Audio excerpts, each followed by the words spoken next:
పగిలే రాళ్ళని పునాది చేసి ఎదగాలని,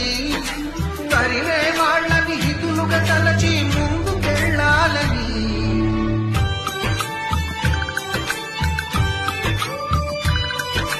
కన్నుల నీటిని కలల సాగుకై వాడుకోవాలని, కాచే నిప్పుని ప్రమిదగా మలచి కాంతి పంచాలని, గుండెతో ధైర్యం చెప్పెను,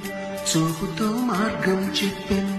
అడుగుతో గమ్యం చెప్పెను, నేనున్నానని నీకేం కాదని, నిన్నటి రాతని మార్చేస్తానని.